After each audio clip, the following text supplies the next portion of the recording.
Vamos iniciar a nossa 40ª edição da sessão Max Weil de Medicina Crítica. Um convidado especial, um convidado ilustre, que é o Dr. Henrique Canosa. O Dr. Henrique Canosa é especialista, é médico, ele é especialista em clínica médica, ele é especialista em medicina paliativa, atualmente é médico da equipe de cuidados paliativos do Instituto do Câncer do Estado de São Paulo, ICESP, ligado à Faculdade de Medicina da Universidade de São Paulo. Ele já trabalhou também em outros hospitais, ele trabalhava no Hospital Samaritano também, junto com a doutora Rosa. Convido a doutora Rosa, que é amiga pessoal do doutor Henrique, para me ajudar aqui, para ser minha co-chairman aqui na coordenação da reunião, tá bom? Obrigada, Marcelo. Henrique, muito bem-vindo. São essas as palavras de agradecimento. Eu fico muito feliz que você está aqui. Henrique, é seu microfone. Muito obrigada mais uma vez. Eu que agradeço muito, doutora Rosa, pelo convite. Doutor Marcelo, muito obrigado. Como o doutor Marcelo falou, eu sou médico, durante minha formação, eu fiz cardiologia, fiz terapia intensiva, trabalhei muitos anos em terapia intensiva. E depois de um tempo, até por um processo pessoal que eu tive, minha avó faleceu com quase 100 anos de idade e ela ficou 6 meses numa UTI, numa semi-UTI. Então, com todos os procedimentos que a gente já conhece, traqueostomia, sonda nasointeral, catéteres, úlcera por pressão, enfim. E quando isso aconteceu, eu estava terminando a minha formação em terapia intensiva e me chamou muito a atenção e eu comecei a buscar outros caminhos e acabei indo para o cuidado paliativo, que é uma especialidade que eu atuo desde 2009 e virou uma área de atuação, ainda não é uma especialidade médica, está em processo de especialidade médica, então desde 2014 tem já a área de atuação em cuidado paliativo. E eu tinha uma visão do cuidado paliativo um pouco equivocada, que talvez muitos profissionais que se formaram junto comigo, eu me formei em 2001, ainda tenham essa visão, ainda tenham essa ideia de que principalmente o cuidado paliativo é só para pacientes oncológicos. Isso eu tinha muito focado na minha cabeça, paciente não tem câncer, então não é paciente para cuidado paliativo. E principalmente porque eu estava fazendo cardiologia, eu falei, então cardiologia não tem nada a ver com cuidado paliativo. Cuidado paliativo era indicado só quando não tinha mais o que ser feito. Então, quando acabava toda a terapia, mesmo modificadora de doença, virava cuidado paliativo. Ou o cuidado paliativo era só sedar o paciente para que ele morresse confortável. E também, cuidado paliativo podia ser usar medicações tipo M1, M2, M3, que era algo bem comum na prática anteriormente. Então, essa era a ideia que eu tinha de cuidado paliativo, essa era a visão que eu tinha de cuidado paliativo, uma visão meio, quando eu vejo hoje, eu sinto até vergonha, uma visão bem equivocada em relação ao cuidado paliativo. Mas essa era a ideia e era a minha formação. E antigamente a medicina tinha muito disso, de uma pessoa doente, onde a gente não tinha recursos, mas o médico ficava ali cuidando do paciente. Mas muitos morriam por infecções simples, diarreia. Só que a evolução da medicina veio muito rápido e nos dias de hoje nós temos esse cenário, uma terapia intensiva onde a gente tem múltiplos recursos, a gente tem múltiplos parâmetros para observar o paciente, drogas vasoativas, ECMO, diálise, enfim, a gente tem recursos praticamente inesgotáveis para manter uma pessoa viva de forma artificial. Então, graças a Deus isso aconteceu, porque a gente consegue salvar muitas vidas, muitas pessoas jovens, muitas pessoas que antigamente morriam, como essa criança na foto, morria provavelmente de diarreia. Hoje em dia isso não acontece mais. E em nenhum momento o cuidado paliativo vai vir no sentido de briga, de o que está certo ou o que está errado. Antigamente era certo, hoje está certo.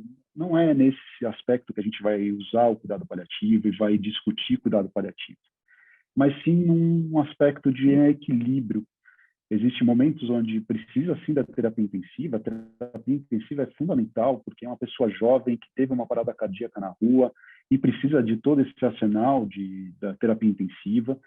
E também existe essa pessoa de quase 100 anos de idade, que nem aconteceu com a minha avó, que muitas vezes ela não teria indicação de ir para uma terapia intensiva, porque ela estava já num processo de fim de vida, ela estava muito perto da morte dela. E a terapia intensiva acabou virando uma unidade de tortura de idoso para ela do que uma unidade de terapia intensiva, porque não recuperou a vida dela e fez ela ficar 6 meses num aspecto muito ruim, algo que ela nunca quis, durante a vida inteira dela ela nunca quis, mas era o que tinha na época e bola para frente. E quando a gente fala de cuidado paliativo e fala de terapia intensiva, a gente precisa ter uma noção de como estão as mortes dentro do nosso país. Essa estatística de 2017, a gente teve mais de 1.300.000 mortes em 2017. Essa foi a estatística que eu consegui do DataSUS. Dessas mortes, 358.000 mortes foram por doenças cardiovasculares, 220.000 mortes por neoplasias. Isso dá um total de aproximadamente 736.000 mortes por doenças crônicas. Então, são mortes que provavelmente a equipe médica, as pessoas já tinham noção de que aquela morte iria acontecer. Não foi um evento agudo, súbito, não. Isso dá 60% das mortes do nosso país são por doenças crônicas. Então, aproximadamente 60% das pessoas que estão morrendo hoje no nosso país morrem e a equipe médica, as equipes de saúde têm noção de que essas pessoas estão morrendo. Elas têm doenças que estão levando essas pessoas a morrer. Diante disso, a gente tem, então, 60% da nossa população com noção de que de que essa população está morrendo. E como é que está, então, esse cuidado com a morte, né? O cuidado dessas pessoas? Fizeram uma estatística em 2010 e analisaram 38 países em relação à qualidade de morte. Então, viram a parte de cuidado paliativo, assistência à morte, assistência ao luto, e o Brasil ficou em 38º lugar de 40 países. A gente ganhou da Uganda e da Índia. Hoje em dia, eu já tenho... Já me pergunto se a gente está ganhando da Índia, porque a Índia tem feito vários programas de cuidado paliativo, então, de 2010 para cá, provavelmente a gente está perdendo da Índia já. Mas tudo bem. Então, se você quiser morrer de uma forma um pouco mais confortável, evitem de morrer no Brasil, porque provavelmente a gente vai morrer mal. E repetiram essa pesquisa com outros países, então com 80 países, em 2015, 5 anos depois, e a gente continuava em 42º lugar. Quer dizer, a gente não melhorou muita coisa em relação a procedimentos, a qualidade, a cuidados com essas pessoas que estão morrendo. Lembrando que 60% da nossa população provavelmente está nesse trabalho, nesse meio. Então, a gente ainda tem uma assistência à morte muito ruim dentro do nosso país, infelizmente. É algo para a gente pensar e para a gente trabalhar junto. O cuidado paliativo e o UTI são duas forças importantíssimas para a gente pensar e para a gente discutir em relação ao cuidado paliativo e a cuidado da assistência da morte, porque muitos pacientes acabam morrendo dentro da terapia intensiva.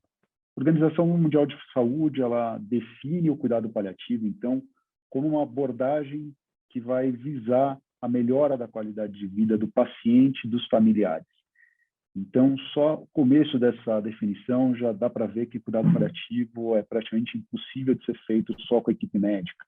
A gente precisa de uma equipe multidisciplinar para nos ajudar nesse cenário. Esses pacientes estão enfrentando problemas decorrentes de doenças que são potencialmente fatais.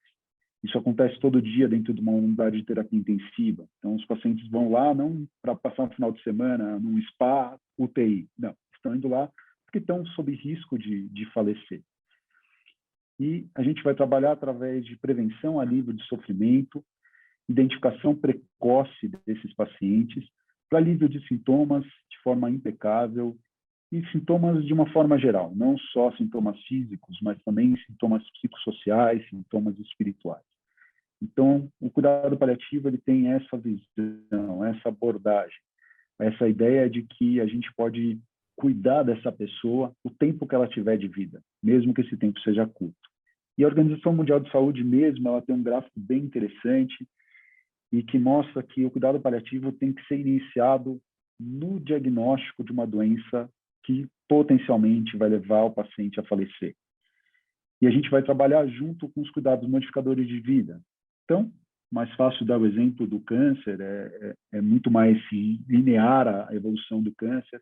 No momento que a gente tem o diagnóstico de câncer, esse paciente pode fazer a quimioterapia, a radioterapia, a cirurgia, todos os procedimentos invasivos e toda a terapia modificadora de doença no intuito de tentar reverter aquela doença.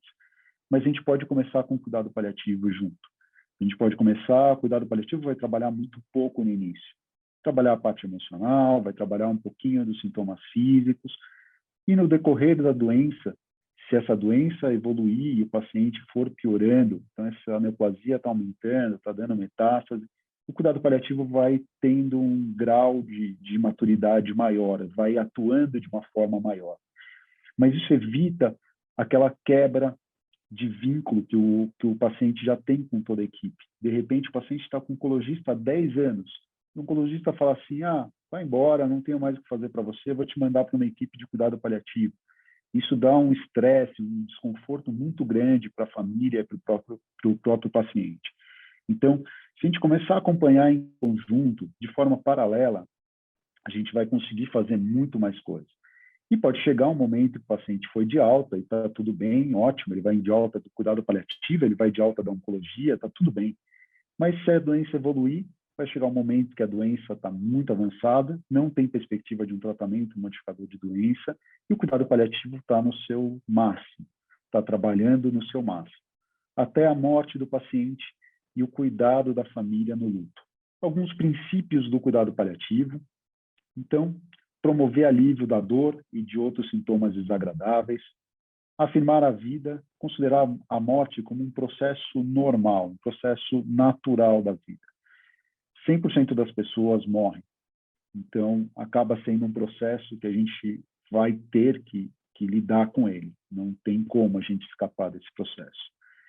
Não acelerar e nem adiar a morte. Então, em nenhum momento o cuidado paliativo vai ser a favor de eutanásia, vai querer fazer medicação ou sedação para o paciente morrer mais rápido. Em nenhum momento a gente vai trabalhar dessa forma. A gente vai trabalhar para que o paciente possa falecer no momento adequado da morte dele, pela evolução da doença ou pela evolução dos sintomas, das comorbidades que ele tem, e não por conta de algo que eu vou fazer para ele. Mas também não quero que o paciente fique só vivo de forma artificial, e com distanásia, com desconforto, com sofrimento. Isso também não vai fazer sentido. Integrar aspectos psicológicos e espirituais no cuidado do paciente, oferecer um sistema que possibilite ao paciente viver ativamente, o mais ativamente possível até o momento da sua morte. A gente está agora com uma enfermaria dentro do ICESP, que o foco são pacientes em fase final de vida. E é impressionante, porque o paciente está 12 horas antes dele falecer, ele está sentado com a família, tomando sorvete, conversando, sem dor, sem falta de ar. Então, ele consegue ficar ativo, consegue ficar confortável, bem, até o momento da morte dele. Oferecer suporte para familiares durante toda a doença desse paciente, também durante o luto. Então, a gente tem ambulatório de luto, tem todo um cuidado da psicologia e da equipe médica também no pós-falecimento, no luto. Oferecer uma abordagem multiprofissional que vai focar em todas as necessidades dos pacientes familiares, melhorar a qualidade de vida, influenciar de forma positiva esse curso da doença, iniciar o mais precocemente possível. Tem alguns estudos, tem um estudo que saiu no New England com neoplasia de pulmão não pequenas células. Então, fizeram 2 grupos de pacientes, um começou cuidado paliativo no diagnóstico da neoplasia e o outro não teve cuidado paliativo. Os que tiveram cuidado paliativo no início do tratamento, durante o tratamento e no início do diagnóstico, no diagnóstico da neoplasia, esses pacientes tiveram uma qualidade de vida melhor e um tempo de vida maior. Tiveram aproximadamente 3 meses mais de vida. Então, o cuidado paliativo não está aqui para matar ninguém, para fazer eutanásia, nem nada disso. Uma prova disso é esse estudo, que aumentou o tempo de vida dos pacientes que começaram cuidado paliativo, acompanhamento com cuidado paliativo de forma precoce. Algumas indicações, então, de cuidado paliativo. Então, a gente tem pacientes que não são candidatos à terapia curativa, à terapia modificadora de doença, que é o termo que está sendo usado mais ultimamente. Pacientes com doenças graves e que preferem não serem submetidos a tratamento. Isso acontece muito com a equipe de saúde, principalmente médicos. Muitos médicos acabam tendo algum tipo de doença e falam assim, eu não vou tratar esse câncer. Porque esse câncer de pâncreas, eu sei que a chance de eu conseguir tratamento é quase zero e eu vou me ferrar fazendo químio, fazendo rádio. Eu não quero. Então, eles optam por não fazer tratamento específico. Nível inaceitável de dor por mais de 24 horas, sintomas não controlados, sofrimento psicossocial ou espiritual não controlado. Então, tudo isso tem indicação de cuidado paliativo.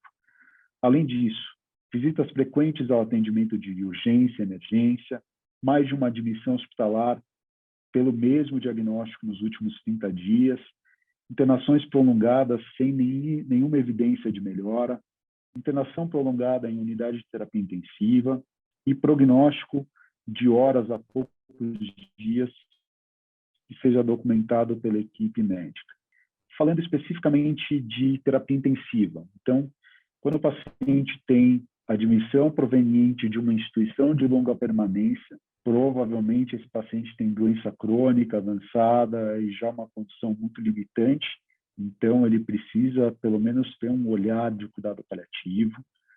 2 ou mais estadias em unidade de terapia intensiva na mesma hospitalização, na mesma internação, tempo prolongado de ventilação mecânica ou falha no desmame da ventilação mecânica e falência de múltiplos órgãos. Então, essas são algumas condições que abrem um alerta para a gente de que esse paciente é candidato e pelo menos ser avaliado por uma equipe de cuidado paliativo dentro da unidade de terapia intensiva.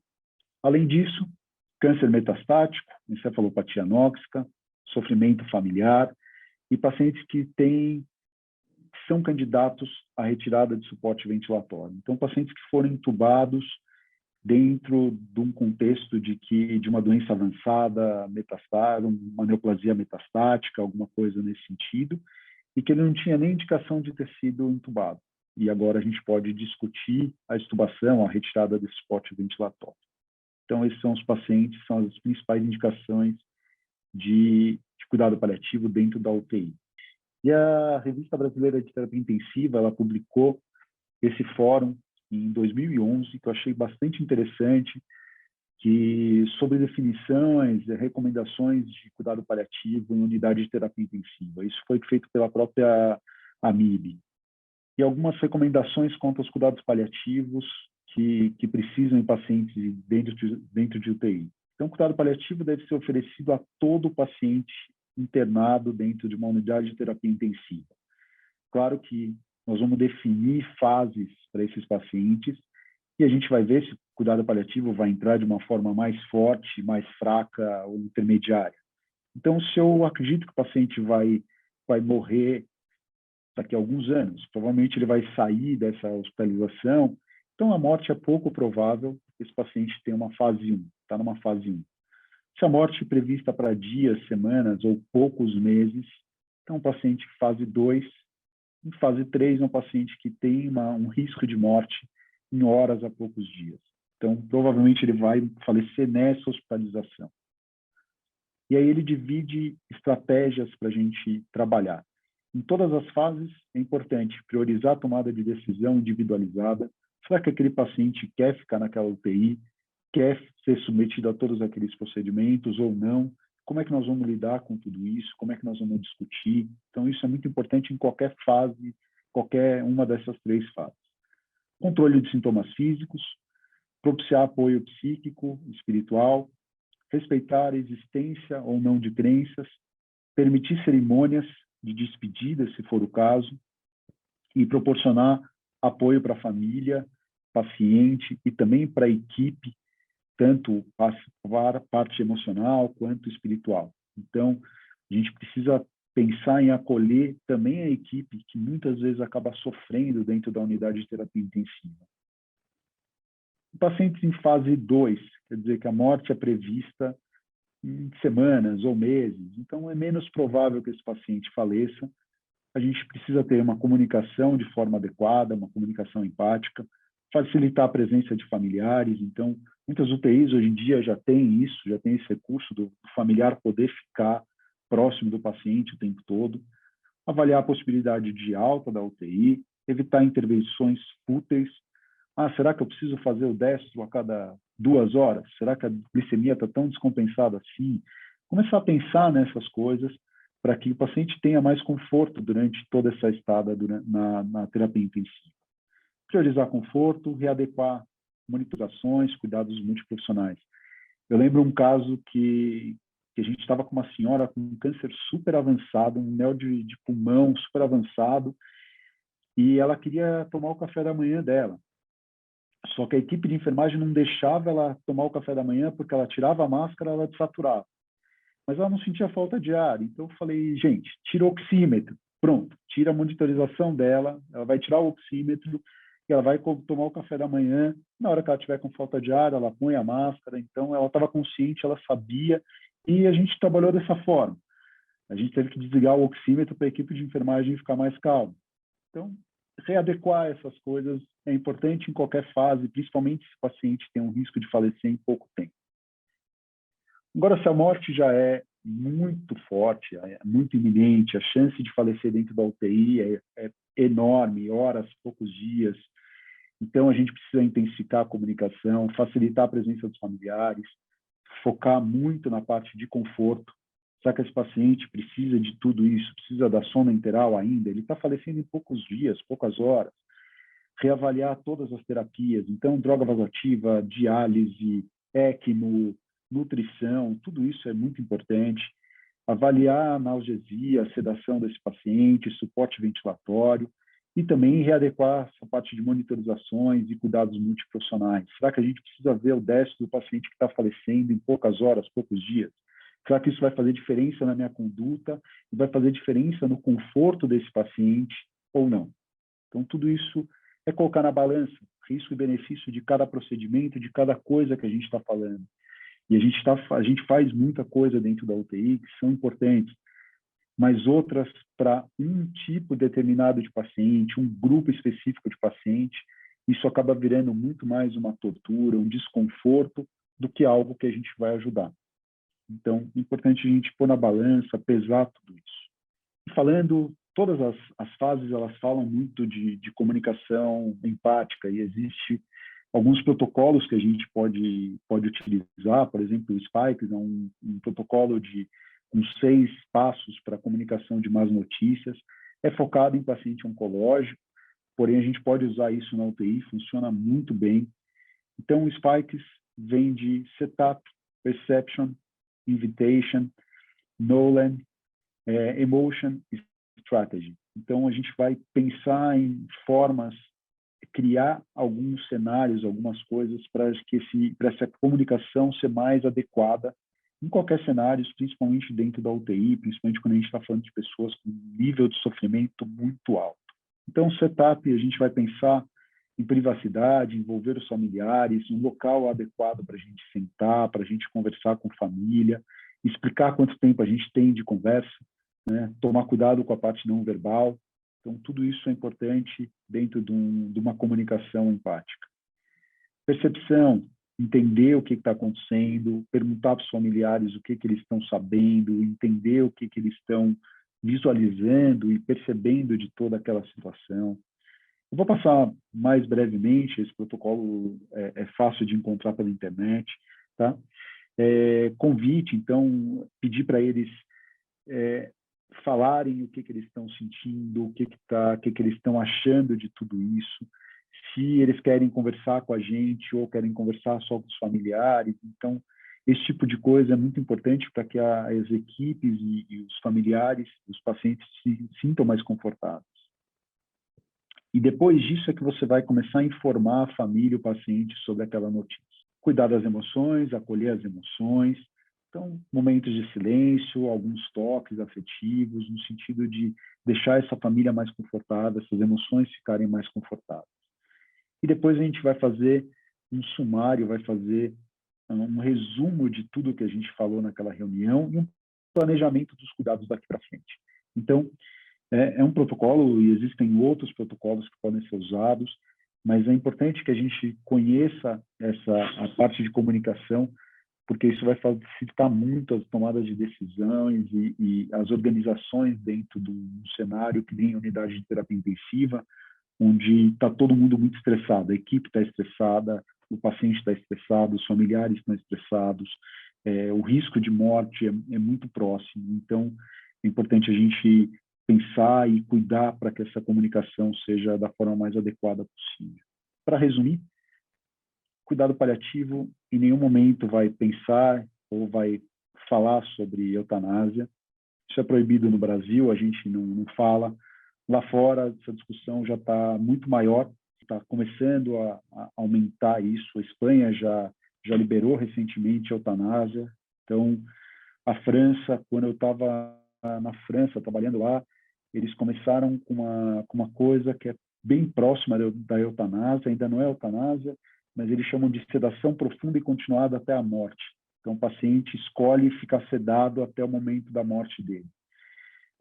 Não entra como eutanásia porque não é um ato que o profissional faz e que vai matar o paciente. Mas também não é uma sedação paliativa, onde eu posso reverter se ele tiver com sintomas controlados. Então, é uma linha aí bem tênue entre sedação paliativa e eutanásia. Bélgica já funciona, já tem eutanásia, Suíça, já tem vários países no mundo que existe e que está sendo discutido cada vez mais. Isso deve bater na nossa porta em breve. E eu acho que a terapia intensiva e o cuidado paliativo são duas especialidades que vão se deparar com esse tipo de discussão. Cuidado paliativo não é não fazer nada ou abandonar o paciente, muito pelo contrário, a gente vai cuidar daquele paciente, organizar as coisas até o momento do falecimento dele da forma mais adequada, mais confortável possível. Precisa, sim, ser iniciado o mais precocemente possível. Isso a gente vai melhorar a qualidade de vida, a gente vai melhorar também o tempo de vida desses pacientes. Então, vai funcionar como se fosse uma quimioterapia a mais, como um tratamento a mais, como uma droga a mais. Então, o cuidado paliativo, se tem esse poder, tem essa possibilidade de aumentar o tempo de vida dos pacientes, precisamos, sim, começar com ele o mais breve possível. Deve ser realizado por equipe multidisciplinar, então não dá para a gente fazer cuidado paliativo sozinho, só a equipe médica. Tem que ser realizado, ou preferencialmente realizado em paralelo com os cuidados modificadores de doença. Deve acompanhar a família ao luto. E existem protocolos para comunicação que a gente precisa estar atento, precisa estudar, precisa se informar. Então, cuidado paliativo ainda não é uma especialidade médica, mas é uma área de atuação. Então, tem um conhecimento muito grande por trás. Não é algo que qualquer médico possa fazer. É a mesma coisa a neurologia, a cardiologia. Você precisa se especializar, precisa estudar, precisa trabalhar nisso, ter título de especialista nisso. Não só falar que você faz cuidado paliativo, isso já não casa mais, já não faz mais sentido. Então, a gente precisa estudar, precisa se aperfeiçoar, tem livros, guidelines, enfim, um monte de coisa. É uma especialidade médica igual todas as outras. Então, a gente precisa estar atento, estudar e pedir ajuda quando a gente precisa. Então, olha, preciso de uma equipe de cuidado paliativo, preciso de ajuda. Vamos lá, a gente vai estar aqui para agregar, para trazer conhecimentos novos, para trazer coisas novas. Acho que era isso que eu tinha para passar. Eu estou à disposição, esse é meu e-mail. Obrigada, Henrique. Foi muito bom, conforme a gente já estava prevendo. Marcelo, por favor, seus comentários para começar. Muito obrigado, Henrique. Foi uma apresentação boa, instigante. É um tema sempre muito relevante. Você tem mais audiência aqui. Também eu recebi uma mensagem da Cibele, a nossa cardiologista colega, disse que você também atendeu e assistiu a avó dela. Então, eu vejo que tem muitos colegas, né, que conseguem perceber a importância, né, de ter um processo de fim de vida mais adequado, mais mais digno, né? Eles acabam procurando o concurso dos médicos como você, como outros que fazem o cuidado paliativo. Isso é um sinal evidente, né, de como essas práticas devem ser valorizadas. Eu queria perguntar para você, Henrique, como é que a gente poderia contextualizar um pouquinho a discussão e a sua visão da medicina paliativa em relação à Covid-19? A gente consegue visualizar dois cenários em relação ao Covid-19. Um é para os pacientes que já têm doenças avançadas, progressivas, e acabam chegando no hospital com o Covid. Então, esse é um dos cenários que eu acho que a medicina paliativa pode ajudar. E outro é um paciente que era rígido e agora começou, por conta do Covid, com vários problemas. Por exemplo, o Paulo Gustavo, né? Ele, cara rígido, estava bem, e pegou Covid, começou a degringolar, e chegou no momento que ele estava no processo de morte. Então, tem esses dois cenários que a gente consegue vislumbrar. Claro que esse cenário onde a pessoa está rígida e entra como um problema agudo, ele é muito mais difícil da gente definir um momento de entrar com os cuidados paliativos ou até definir limitação de suporte avançado de vida. É muito mais delicado. Mas a gente consegue, por alguns scores, por algumas ideias, a gente consegue delimitar nesse sentido. E, além disso, a gente pode começar com cuidado paliativo no momento que o paciente internou na UTI. Não para delimitar suporte, nem nada disso, mas para a gente cuidar desse paciente e começar a conversar. Olha, está indo tudo bem, porém, se der tudo errado, se começar a degringolar, até onde a gente vai? Isso a gente acaba fazendo dentro da terapia intensiva sem conversar com os pacientes, sem conversar com os familiares. A gente chega e fala, olha, eu vou deixar a nora 2 microgramas por minuto e não vou aumentar mais. Isso não foi conversado com a família, não foi conversado com o paciente, não foi definido. Então, a gente pode começar a pensar nesses cenários e começar a fazer as diretivas antecipadas de vontade com os pacientes e com os familiares o mais precocemente possível. Se precisar usar, ok. Se não precisar, tudo bem, joga fora aquela diretiva. Está tudo certo, vida que segue. Então, acho que tem esses dois cenários. O que está acontecendo, muitas vezes, para pacientes já com doenças avançadas, progressivas e muitas vezes incuráveis, que pegam Covid, eles acabam nem indo para a terapia intensiva, já fazendo uma triagem antes de ir para a terapia intensiva. E o cuidado paliativo pode ajudar nesse sentido e pode ajudar a cuidar desses pacientes fora da terapia intensiva, porque eles vão ter dispneia, eles vão ter dor, vão vomitar, vão ter uma série de sintomas que muitas vezes o clínico que está lá no pronto-socorro ou que está numa enfermaria não consegue dar conta desses sintomas. E o paciente acaba morrendo por Covid de uma forma desconfortável. Então, acho que nesse aspecto a gente vai poder ajudar e também a parte de limitação de recursos também, né? De limitação de recursos. Uma hora vai acabar os recursos e a gente vai ter que pensar quem que vai para a UTI. É o vozinho de 100 anos ou é o cara de 30? Tudo isso tem que ser pensado, tem que ser visto e pode ser discutido junto com a equipe de cuidado paliativo.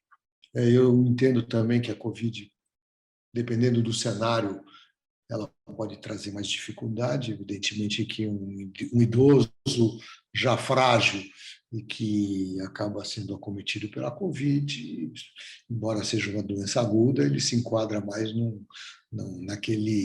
naquele cenário de idosos já em fase mais com fragilidades e que eventualmente a Covid ou qualquer outra infecção pode ser aquele fator que vai acentuar o declínio e acabar entrando na fase final.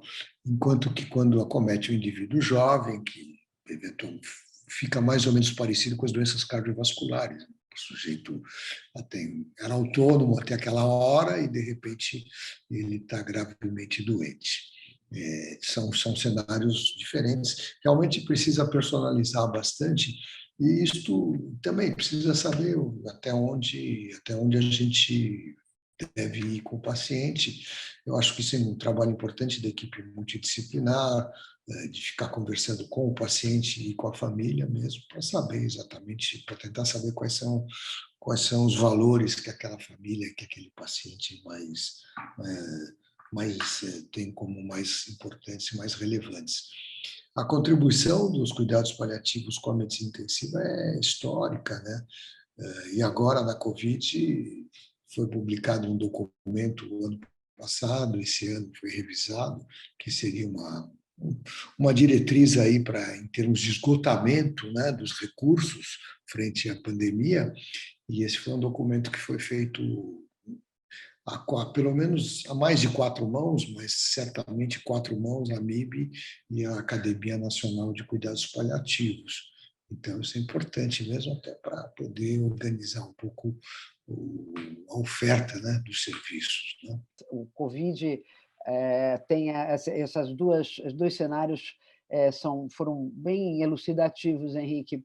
E a gente continua com o problema que é o doente agudo, crítico, antes completamente, razoavelmente saudável, né?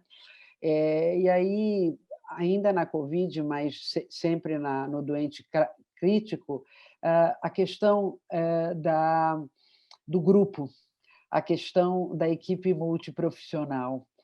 Você fez uma tentativa de tratamento, o doente não respondeu, e aquelas dúvidas, né?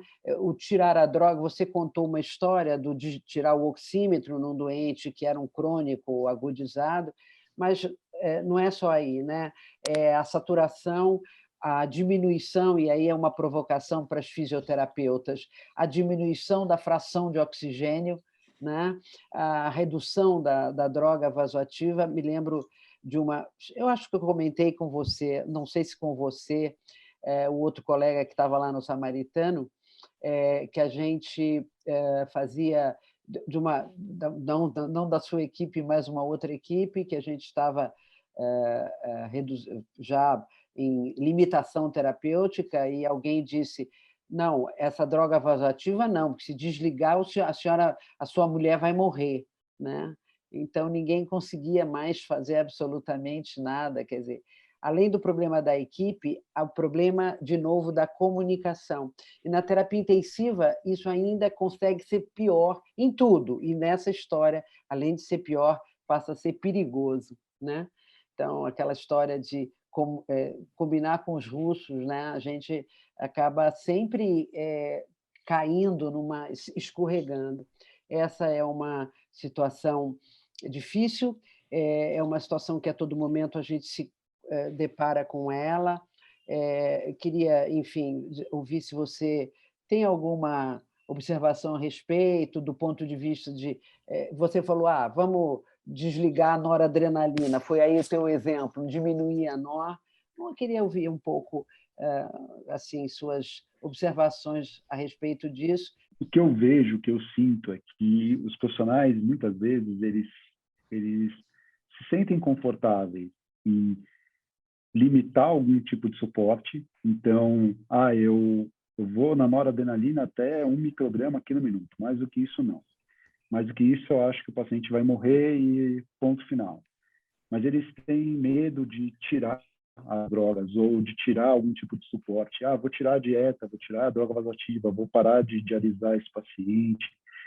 Porque eles ficam com a sensação, acho que isso é natural, a gente acaba tendo a sensação de que aquele procedimento de retirada vai matar o paciente. A gente nunca parou para pensar que o paciente ele já está num processo de morte, ele já está morrendo. O que eu estou fazendo com aquela droga vasoativa, ou com aquela sonda, ou com a diálise, é só segurando esse paciente vivo de forma artificial. Então, eu dou um exemplo de paciente, por exemplo, com esclerose lateral amiotrófica. Se você entuba esse paciente e coloca ele na respiração mecânica, faz a traqueostomia, você mantém ele vivo de forma artificial. Tem pacientes que chegam para a gente e falam, olha, eu não quero mais, eu tenho esclerose lateral amiotrófica, eu não quero mais dizer, desliga meu aparelho. Porque ele teria já morrido anos antes, quando ele fez a traqueostomia, por evolução da doença. Isso acontece nos nossos pacientes. Se a gente não tivesse com a droga vasoativa em 1 micrograma quilo minuto, esse paciente já teria morrido antes, semanas antes até. Então, ele já está num processo de morte. Isso que o profissional de saúde, às vezes, não entende. O paciente já entrou no processo de morte. O processo de morte ele é um processo que é irreversível. Não adianta o que a gente faça. A gente só vai adiar esse processo de morte. Então, eticamente, você suspender um procedimento, ou você não introduzir um procedimento, ou você não elevar um procedimento, é igual, porque o desfecho é o mesmo. Esse paciente já está morrendo e ele vai morrer quando eu fizer uma coisa ou quando eu não fizer uma coisa. Então, é eticamente a mesma coisa. De você tirar uma ventilação mecânica, você de não colocar o paciente numa ventilação mecânica, ou de você suspender uma dieta ou não colocar uma dieta, tem o mesmo peso, é sempre o mesmo. O paciente vai morrer porque ele já está em processo de morte. Então, nesses casos, os profissionais precisam estudar, entender isso e olhar essa doença como um todo, esse paciente como um todo, essa doença como um todo. Perfeito. Valéria? Prazer, Henrique. Sou psicóloga, né? Sou paliativista pelo Instituto Paliar. Ouvi você falando que sempre é um prazer ouvir falar de cuidado paliativo. Acho que eu escolhi fazer cuidado paliativo quando eu comecei a ouvir alguns médicos me chamando para falar: Valéria, aquele paciente quer desistir de viver, quer desistir do tratamento, ele está em negação, ou de conspiração do silêncio, a família não quer que ele saiba a doença, ele não quer que a família saiba. Então, e algumas, assim, questões em relação, né, eu trabalhei no setor de oncologia, onde o oncologista falava: não, leva para a UTI, a gente tem muita coisa para fazer. E chegava na UTI, o médico intensivista falava para mim: Valéria, você tem que trabalhar a morte com essa família, eles não estão entendendo que esse paciente está morrendo. E aí um falava uma coisa, o outro falava outra coisa, né? Um falava: ele está morrendo, o outro falava: não, a gente vai levar lá porque a gente tem uma quimioterapia assim, que vai fazer. E eu falava: gente, mas não tem nada funcionando mais no corpo, como é que esse homem vai fazer uma quimioterapia? Então, eu falava: não, eu preciso entender melhor o que é isso. E sempre fui uma estudiosa de luto, né? De grupo de estudo de luto, de morte, né? Todo mundo ri que eu gosto dessa área. Mas, então, eu falo que eu me encontrei no cuidado paliativo, principalmente por isso, para o entendimento do sofrimento humano, a educação para a morte, que a gente fala, né, que a gente não foi educado para morrer, ou para perder quem a gente ama. Então, trabalhar isso com a equipe, com a família, com o paciente, esse entendimento, essa aceitação, né, que a gente vai morrer sim, e que a gente pode escolher a melhor forma que a gente vai fazer isso. Tenho encontrado, né, principalmente aqui, o respeito de muitos médicos em relação a isso. Eu acho que outro ponto importante que você falou, que, né, que brilha meus olhos no cuidado paliativo, é o acompanhamento da família do início ao fim. Que a família faz parte do cuidado, ela faz parte da assistência, o paciente não interna sozinho, ele leva todos os seus valores, espiritualidade, religião, ele leva tudo consigo. Parabéns, obrigada, né?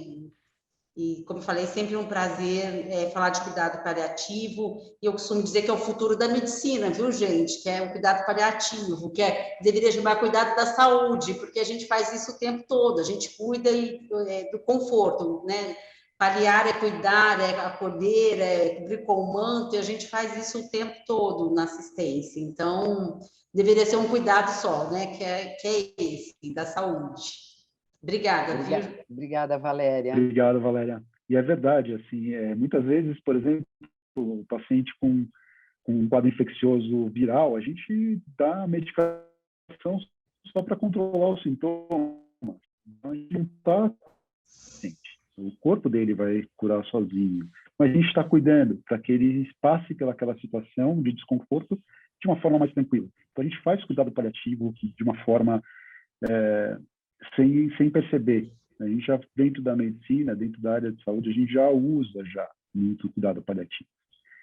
Mas, claro, vai ter um momento onde as coisas estão muito difíceis. O paciente foi estubado e está super desconfortável, ou está tendo uma dor muito importante, ou está tendo um sofrimento muito importante.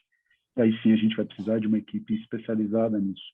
Tem uma pergunta que eu vou encaminhar, que é da enfermeira, nossa enfermeira também lá do Hospital Regional do Litoral Norte, da Carolina Finholt.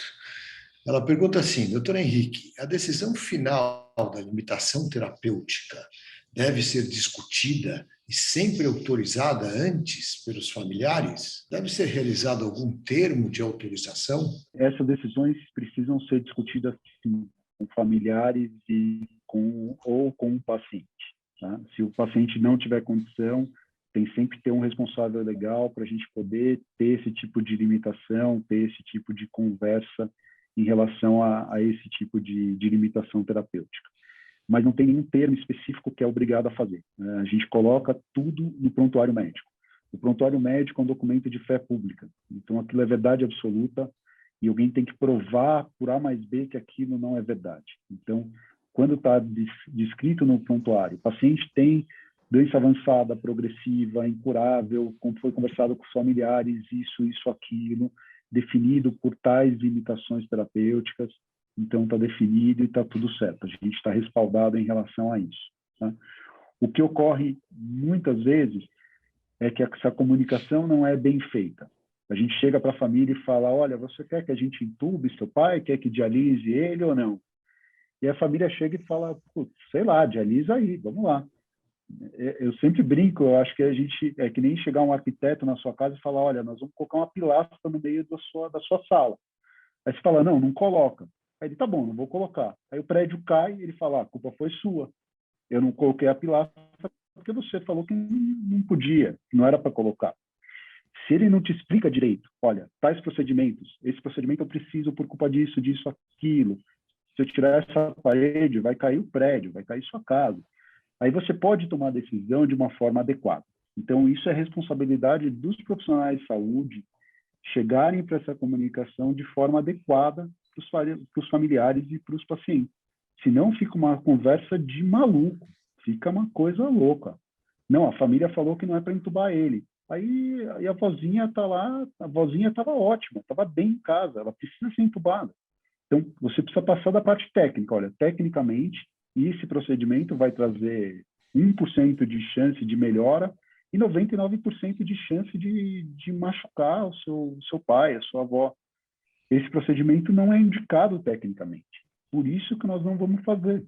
E aí você conversa e faz todas as limitações terapêuticas em acordo com a família e com os pacientes. Essa, normalmente, é uma atitude que, enfim, a gente discute nas visitas multidisciplinares, etc., também em contato com a família, e tem uma hora que você começa, quer dizer, quando é feita a convicção de que realmente nós estamos num final de vida, etc., você começa a fazer algumas limitações da terapêutica, no sentido de priorizar aquilo que vai dar conforto para o paciente e começa a despriorizar ou não fazer aquilo que traz muito sofrimento. Então, isso é a prática, vamos dizer, organizada, com uma discussão sempre multiprofissional, porque às vezes entre entre os profissionais, você também tem diferentes perspectivas. É importante ouvir todo mundo, é importante promover um certo alinhamento, né? Porque, afinal de contas, por um lado, você também não quer impor sofrimentos desnecessários e para o paciente, para a família, mas, pelo outro lado, também tem os valores dos profissionais que devem ser também modulados aí para você também, para que aquela atividade profissional não seja uma coisa penosa, além do que ela já é penosa intrinsecamente, não tenha mais um peso moral, vamos dizer, adicionado para esses profissionais. Né? Eu acho que essa coisa de falar, o Marcelo é um hábito, né? E acho que é uma das coisas, inclusive, que convergiu e, inclusive, até ficou um pouco mais rico na história da Covid a respeito de até onde ir. esse até onde nós vamos, que é uma pergunta que a gente deve fazer, e a isso eu acho que eu queria insistir, quer dizer, na visita, além de saber se vai dar o antibiótico, se vai tirar a sonda, até qual é o plano e até onde a gente vai. Independente se a gente está diante de um politrauma ou de um trauma de crânio, os doentes neurocríticos, que é uma outra discussão, né? Mas a questão na Covid também teve isso, e o Marcelo estava falando de trazer a visão do profissional. A gente faz isso, inclusive, na questão da estratégia ventilatória. A gente trabalha com uma determinada estratégia que a gente sabe que é efetiva, que é a estratégia protetora, mas chega um determinado momento que a gente não consegue mais conseguir efeito, e aí a gente revê isso. Não é uma maneira de você abandonar, mas é uma maneira de você rever a estratégia e limitar aquela terapêutica que é a terapêutica protetora. Quer dizer, é um exercício e a gente acaba, quer dizer, e isso é a discussão diária, né? E anotando no prontuário, eu acho que isso é muito importante. Trazendo na visita todos os dias essa história de até onde a gente vai, e a gente, quem sabe, não precisa chegar com a noradrenalina 1, que a gente pode deixar ela mais baixinha antes. Doutora, eu queria, na verdade, comentar um pouquinho da nossa realidade, né? E quais são, acredito que sejam os maiores desafios para nós, né, nessa demanda COVID. Às vezes, você fazer essa abordagem precoce para o paciente, né?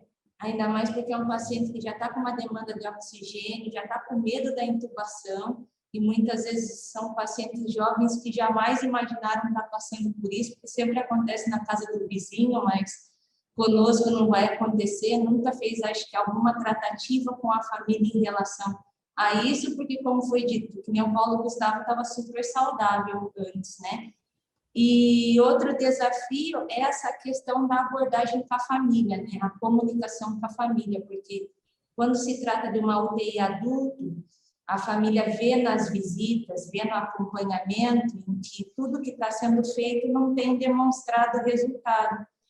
E na COVID, eles não têm essa oportunidade de ver e acompanhar, né? Então, para eles, digamos assim, acordarem e limitar é muito mais difícil, porque eles vêm com aquela esperança de vai sair, é jovem, sempre foi forte e assim por diante. Então, a gente acompanha muitos vídeos com a doutora Maria Fernanda e a família fala, mas vocês estão fazendo tudo, né, doutora? Como que está o antibiótico, né? Ele não está respondendo ao antibiótico, quanto que está o oxigênio? Está muito, né? Então, as perguntas deles são bem enfáticas, assim, tipo, nós vamos conseguir, mas nós estamos rezando isso e aquilo. Então, essa tratativa é muito difícil, até porque a doutora Rosa teve aqui essa semana, tivemos uma situação mais ou menos assim, e por causa que era uma família fragilizada, em que já perdeu outros familiares aqui dentro do hospital, e nós estávamos numa situação paliativa também para outra familiar deles aqui, que acabou vindo a óbito dentro dessa semana. Então, acredito que isso seja um desafio para toda a equipe multi, essa abordagem nessa época COVID com a família do paliar. Obrigada, Jéssica. A Jéssica é nossa coordenadora de enfermagem da UTI do Hospital Regional de Registro, Henrique. E a Maria Fernanda, que ela citou, é a nossa coordenadora responsável técnica de lá. É verdade. Isso tudo, esse desafio que o Covid trouxe para a gente é super palpável. E o que eu acho que é importante nesse tipo de abordagem, nesse tipo de comunicação, que a equipe seja muito transparente com a família. Isso é uma coisa que, às vezes, falta dentro da nossa abordagem.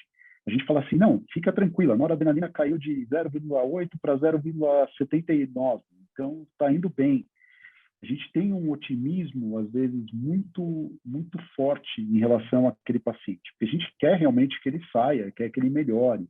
Então, vamos começar a conversar com a família sobre isso, sobre esse risco. Não que ele vá morrer, mas existe o risco. Então, aquela coisa de botar o gato no telhado. Olha, existe o risco dele vir a falecer. Ele está dentro da UTI, ele está entubado, ele está com noradrenalina, ele está com uma série de coisas que a chance dele falecer é muito maior de viver. Foi uma apresentação muito interessante. As ponderações aí da nossa assistência foram muito boas também. A questão da Covid e do isolamento dos pacientes traz um desafio grande, né?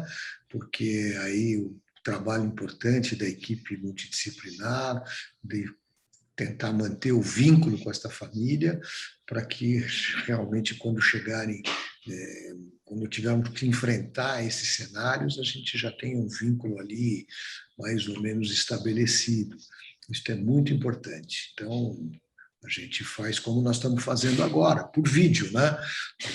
Enfim, existe o recurso tecnológico, é uma contingência, nós preferimos todos estarmos mais próximos e juntos, mas é uma forma também de manter a comunicação viva e acompanhando, né? Bom, então essa é uma ponderação, e por uma ponderação final minha, que eu acho que foi muito bem colocada aí pela Valéria, realmente eu acho que a medicina paliativa, ela, evidente que ela tem técnicas e recursos importantes, que precisa ser de conhecimento de um especialista, controle de sintomas, manejo de uma série de drogas, etc. Mas ela resgata o que era a medicina primordial, a medicina hipocrática, né?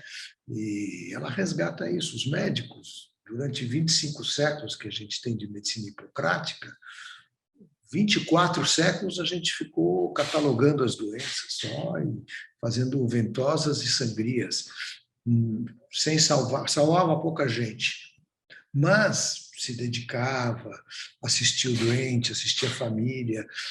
Não, durante a morte do doente, os médicos ficavam ali tentando dar algum conforto e algum alívio. Então, sempre foi uma profissão muito valorizada. E agora, nos últimos 100 anos, a gente faz coisas inimagináveis, né, do ponto de vista técnico, no entanto, o prestígio já não é o mesmo, porque realmente eu acho que os médicos começaram a se distanciar em relação à fase final de vida dos pacientes. E veja, o nosso papel aqui não é acabar com a mortalidade. Ninguém quer isso, aliás, né? A gente quer assistir, não sofrer, né? E salvar quem puder ser salvo. Mas nosso papel não é terminar com a mortalidade, né?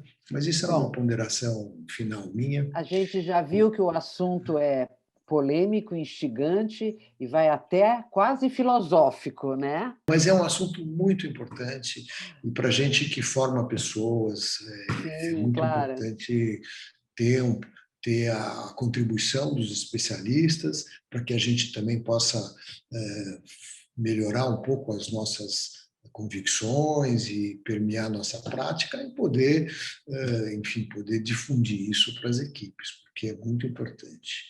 Henrique, muito obrigado por você ter aceito o convite para participar dessa sessão. Muito obrigado pela acolhida com os nossos especializandos. Henrique. Obrigado, doutor. Obrigado, doutora Rosa. Obrigado pelo convite. Quem quiser depois assista um videozinho chamado La Dama e la Muerte. Eu acho que expressa muito da medicina que a gente está tendo nos dias atuais. É um videozinho espanhol e vale muito a pena. E eu acho que é bem isso que o Marcelo falou. A gente precisa voltar a cuidar dos pacientes. Eu acho que esse está sendo o principal ponto. Né? Muitos pacientes a gente acaba tentando curar, mas não cuidando da forma que a gente deveria. Obrigado aí para vocês. Tchau para todo mundo, obrigada. Obrigada, Henrique, mais uma vez. Tchau.